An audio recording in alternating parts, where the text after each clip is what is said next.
শুধুমাত্র এই জয়নগর বিধানসভা নয়,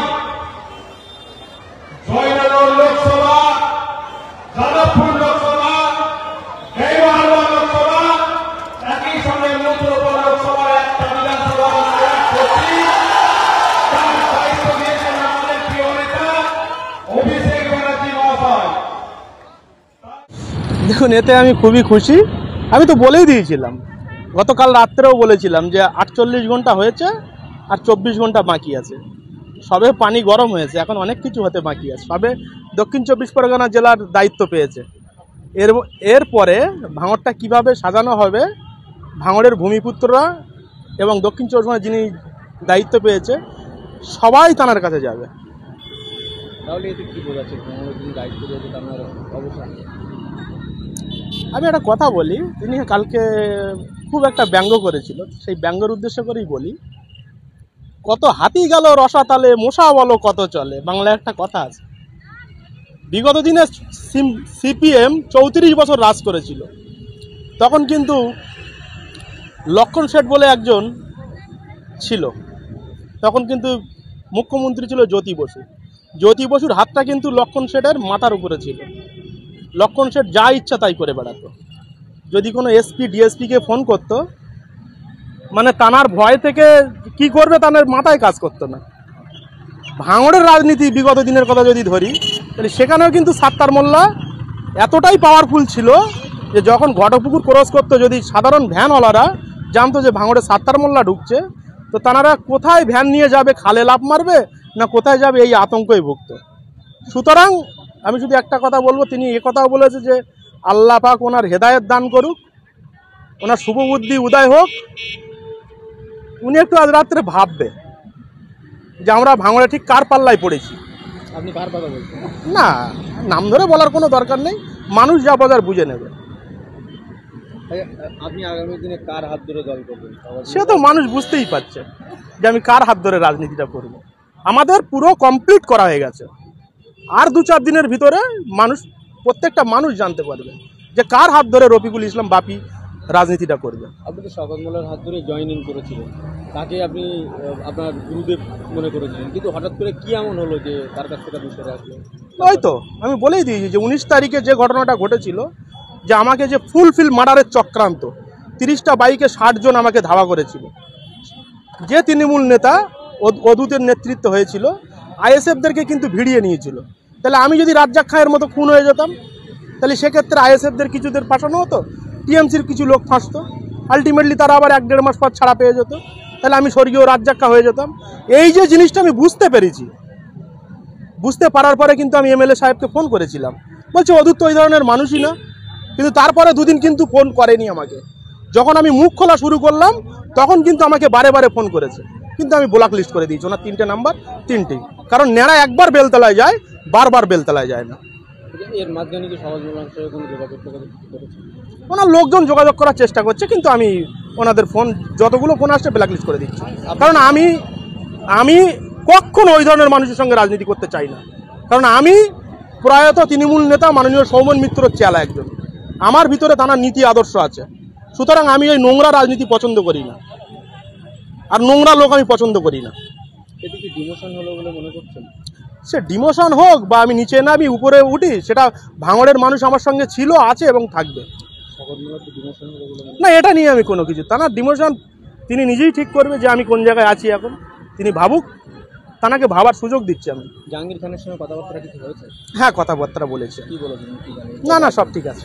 কবে আসবে? না, এটা আমি পারফেক্টলি নো কমেন্টস বলবো না। কথা হয়েছে আমার সঙ্গে, এতটুকু কথা হয়েছে।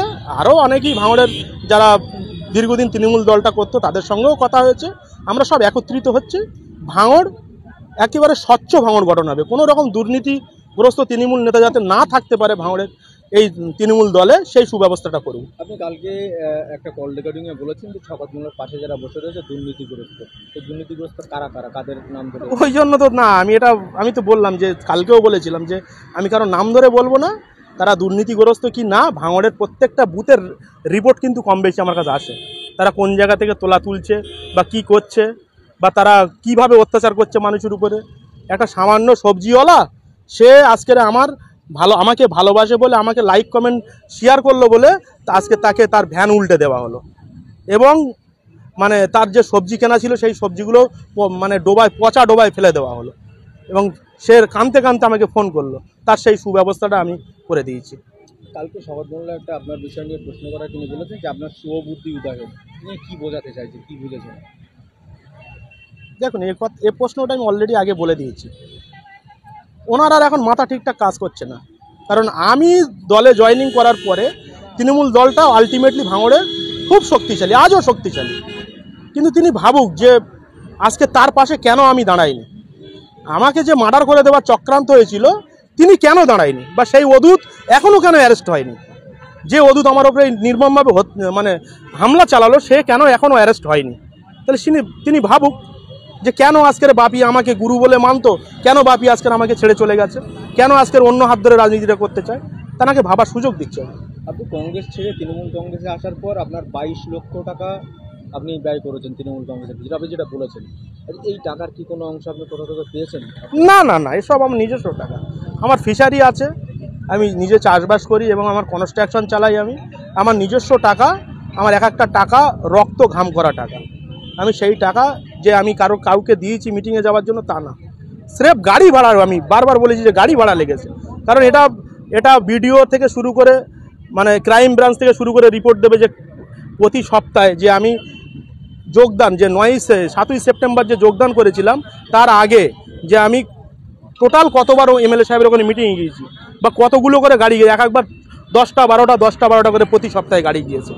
এবং যে এই রাজনীতিতে যোগদান করার পর এই যে 2 মাস হয়ে গেল, যতগুলো মিটিং হয়েছে, কোনো জায়গায় 500 লোক নিয়ে হাজির হয়েছি, কোনো মিটিংয়ে 1000 লোক নিয়ে হাজির হয়েছি। তাহলে একটা রাজনৈতিক লিডারের তার একটা নৈতিক কর্তব্য থাকে যে তাদের যদি 1 কাপ লিকার চাও না খাওয়াতে দেওয়ার সুযোগ পায়, অন্তত তাদের গাড়ি ভাড়াটা তো আমার দিতে হবে।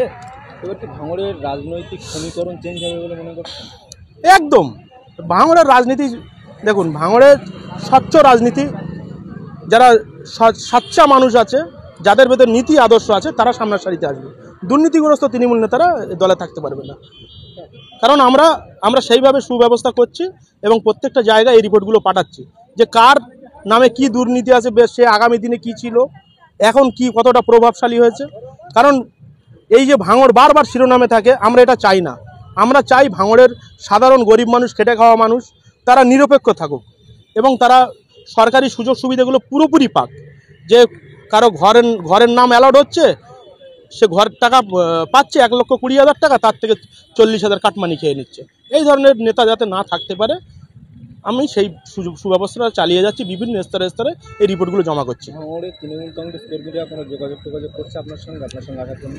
হ্যাঁ, অবশ্যই তো যোগাযোগ করবে। আমি যখন আমার দলটা ছেড়ে আমি যখন শাসক দলে তৃণমূল কংগ্রেস দলে যোগদান করেছি, আমরা তো এক এবং ঐক্য, আমার সঙ্গে তো যোগাযোগ করবে। 3টে লোক ওদের দিক থাকলে 5টা লোক তো আমার দিকে আসবে। এই দায়িত্ব পাওয়ার ঘোষণা হওয়ার পর কোনো যোগাযোগ করছে? হ্যাঁ, অলরেডি বাজি ফাটাচ্ছে বিভিন্ন জায়গায়। জাহাঙ্গীর খান যে আমাদের মানে প্রাণপ্রিয় মাননীয় জাহাঙ্গীর খান, তিনি যে আজকের দক্ষিণ 24 পরগনা জেলার সভাপতি হলো, অনেক জায়গায় তৃণমূল কর্মীরা বাজি ফাটে, তার সমস্ত রিপোর্ট আসছে আমার কাছে। তারা খুব খুশি, যেন দাদা আপনি খুব পরিশ্রম করছেন, আমরা খুব খুশি, এবং আপনি যে মানে দলের জন্য এত কিছু করছেন বা স্বচ্ছ রাজনীতিকে তুলে ধরতে চাইছেন, আমরা তাদের খুব খুশি এবং আনন্দিত। আপনি কোনো স্বাগত জানাবেন? হ্যাঁ, ভাঙড়বাসীকে তো অবশ্যই স্বাগত জানাবো। আমি তো কাল রাত্রেও আমি মানে ফোন কলে আমি বলেছিলাম যে খুব তাড়াতাড়ি ভাঙড়বাসী স্বস্তির নিঃশ্বাস ফেলবে। সবে শুরু হয়েছে, পানিটা সবে গরম হয়েছে, এখন অনেক কিছু বাকি আছে। আর 2-10 দিনের ভিতর পুরো নিট অ্যান্ড ক্লিন হয়ে যাবে। ভাঙড় কোন জায়গায় আছে? আপনার নাম পরিচয়? এমডি রফিকুল ইসলাম ওরফে বাপি, তৃণমূল নেতা। কোন দায়িত্ব? আমাকে বিধানসভা কমিটির সদস্য করলো খুব হেভি আকারে। তো এখন দায়িত্ব, সেটা আমি কোন দায়িত্বে আসবো সেটা যার হাত আবার মাথার উপরে পড়বে তিনি আবার ঠিক করবে।